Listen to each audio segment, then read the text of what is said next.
A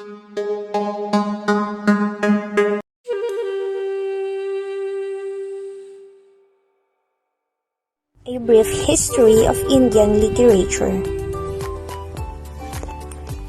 Indian literature is generally believed to be the oldest in the world. With vast cultural diversities, there are around 24 officially recognized languages in India. Over thousands of years, huge literature has been produced in various languages in India. It is noted that a large part of Indian literature revolves around devotion, drama, poetry, and songs. Sanskrit language dominated the early Indian literary scene, whereas language like Prakrit and Pali too had fair share as they were the languages of the common people. Mahabharata is one of the greatest Indian literature. Mahabharata is one of the two Sanskrit epic poems of ancient India. The Mahabharata is an important source of information on the development of Hinduism between 400 BCE and 200 CE and is regarded by Hindus as both a text about Dharma and a history. Appearing in its present form about 400 CE, the Mahabharata consists of a mass of methodological and didactic material.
Epic is told through a series of narrators, creating a framed nested narrative.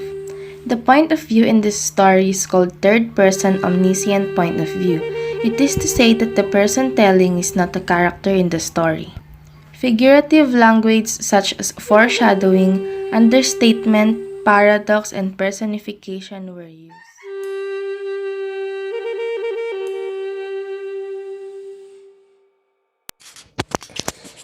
Despite its size and complexity, the Mahabharata explores one overarching theme predominantly, the observance of one's sacred duty called Dharma. All other thematic issues in the work relate to the question of Dharma, obeyed or ignored.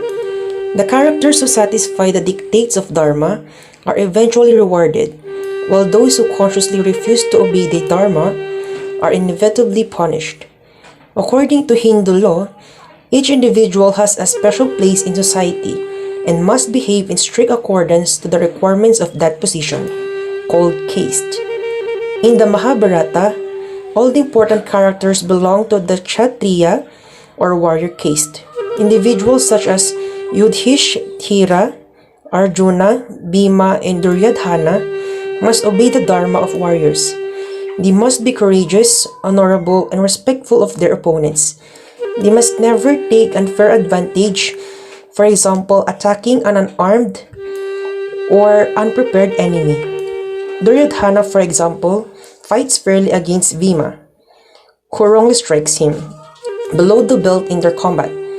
At the end of the narrative, we see that Duryodhana, despite his often evil and unkind actions, gains admittance to heaven because he always adhered to the code of Dharma of the warrior.